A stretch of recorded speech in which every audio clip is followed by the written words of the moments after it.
चाचा, ये जो अखिलेश यादव ब्राह्मण महासम्मेलन कर रहे हैं, इसके क्या मकसद हो सकते हैं, क्या उद्देश्य होगा? ये कुछ नहीं, ये सिर्फ ब्राह्मण समाज को चूतिया बनाने के लिए कर रहे हैं। इनके साथ कोई ब्राह्मण समाज का व्यक्ति जुड़ा ही नहीं। इन्होंने ब्राह्मण समाज के साथ इतना विश्वासघात किया है, क्योंकि इन्होंने तो सिर्फ जात की राजनीति की है ना, इन्होंने तो समाज की बातें नहीं की। ना इनका अपना समाज खुश है ना कुछ। और अभी देख रहे हो इनके साथ जो एक चूतिया टाइप का स्वामी प्रसाद मौर्य इनके साथ है, उसको तो भगा देना चाहिए। इनको जूते मार करके वो खुद ही ब्राह्मण समाज को, पूरे समाज को, सनातन समाज को गाली दे रहा। तो किस मुंह से ये ब्राह्मण समाज की बात करेंगे? और जो भी ब्राह्मण समाज ये इनके यहाँ सम्मेलन हुआ, उसमें ब्राह्मण समाज के कोई लोग थे ही नहीं।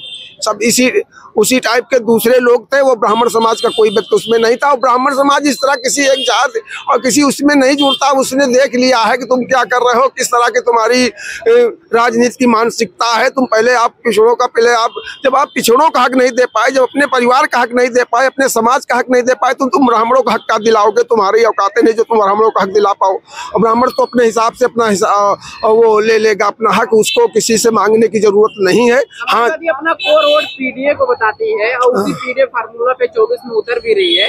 फिर ये ब्राह्मण महासम्मेलन की ऐसी क्या आवश्यकता पड़ गई?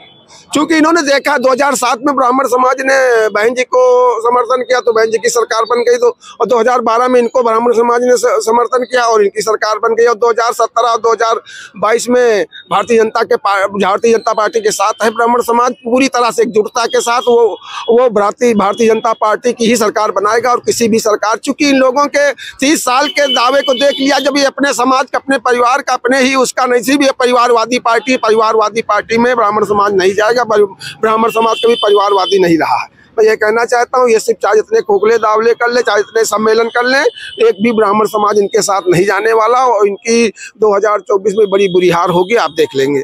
मुझको इनको कोई भी समाज इनको अपने ही समाज के लोग छोड़ना, पिछड़ी समाज के लोग ही छोड़ना शुरू करते हैं, वो छोड़ देंगे। चूंकि तुम आज 30 साल से सिर्फ आप एक ही बिरादरी में सिर्फ यादव जात का ही राष्ट्रीय अध्यक्ष बनाए घूम रहे हो, और कोई नहीं कुर्मी और कोई पार्टी को किसी को राष्ट्रीय अध्यक्ष बनाएंगे, तभी जाकर किसी को राष्ट्रीय अध्यक्ष बनाए, किसी को प्रोजेक्ट करे कि प्रधानमंत्री या मुख्यमंत्री बनाएंगे। तो क्या कहते हैं कि हम पार्टी मेहनत तुम लोग करें, मेहनत सारी जातियां करें।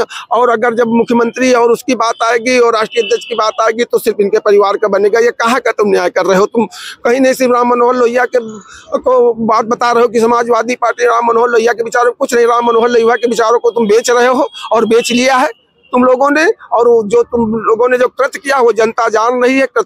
जनता देख लेना इन लोगों को 2024 के चुनाव में इतनी बुरी हार देगी। पिछली बार तो 3 भी पा गए थे बहन जी के साथ मिलकर के, अब ये 3 भी नहीं पाएंगे। तब तुम माननीय नेताजी मुलायम सिंह यादव थे, कुछ नहीं है। कोई पीडीए का ही तुमने कुछ नहीं किया। तुम्हारे साथ मुस्लिम समाज इतने उससे जुड़ा रहा, आज तक का तुमने कितने राष्ट्रीय अध्यक्ष बनाए मुस्लिम समाज के सपा के, बताइए?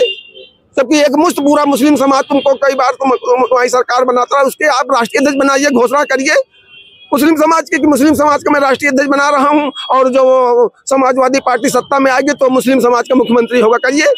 और क्या आप वोटें लेना चाहते हो? अखिलेश यादव पीडीए लेकर चले हैं तो लोग मांग करेंगे क्या पीडीए के तहत अखिलेश यादव टिकट दे पाएंगे? तो सवाल ही नहीं दे पाएंगे, कहीं नहीं दे पाएंगे। सिर्फ एक परिवार को दे पाएंगे, सिर्फ अपने ही परिवार को, अपनी बिरादरी को दे पाएंगे। और किसी को बढ़ना नहीं देखना चाहते। उनकी तो राजनीति है कि किसी भी पिछड़ी जात के किसी भी नेता को बढ़ता हुआ नहीं देखना चाहते। नहीं, उनसे बड़े बड़े नेता, उनसे ज्यादा, अब तुम अभी 99 में आओ, तुमसे ज्यादा 87 से 88 से राजनीति कर रहे हैं, बुढ़े हो गए, उनको नहीं तुम जाकर के तुमको बना दिया गया। इनकी कुछ नहीं, इनकी सारी पोल पुट्टी खुल चुकी है, इनका किसी तरह को नहीं। आप देख लीजिए, जब से ये हुए हैं 2012 से कोई भी एक भी चुनाव अपने बदौलत नहीं जिता पाए हैं।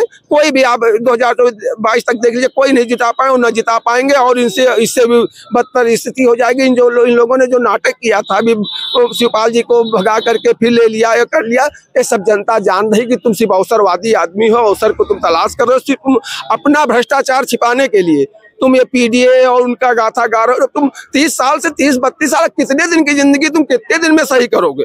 कितने दिन में तुम इनका हक दे पाओगे? पीडीए का, पीडीए के अगर हक देते तो तुम ही दे देते। अगर देते तो तुम्हारी 2012 में सरकार रही, तुम इसको एकदम एकमुश्त लागू कर देते पीडीए का।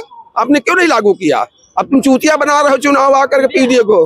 आवाज ये भी उठ रही है कि अखिलेश यादव जब 12 में सरकार बनी थी उस समय मुसलमानों को 12% आरक्षण की बात की थी, जो अखिलेश यादव की सरकार में पूरा नहीं हुआ।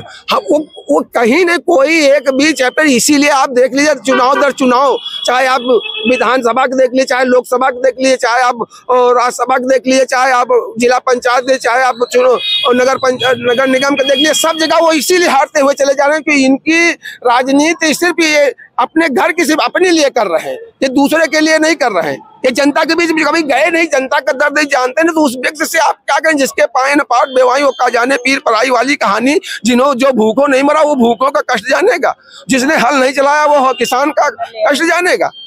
तो जो छात्र 10 किलोमीटर 20 किलोमीटर साइकिल चला के पढ़ने आता, तो उस छात्र का तुम कष्ट जानोगे। तुम तो एसी में रहे हो, एसी से घूमे, एसी से सब सारे काम किए, जो मुलायम सिंह जी ने कमाया उसी को तुमने उड़ाया। और क्या तुम सोच रहे हो उस पर राजनीति वो एक बार हो गई, अब नहीं चलने वाली इनकी। मैं इतना कहना चाहता हूँ कि इनको किसी भी तरह से जनता को उत्तर प्रदेश देखना, इससे भी बदतर इनकी स्थिति हो जाएगी। आप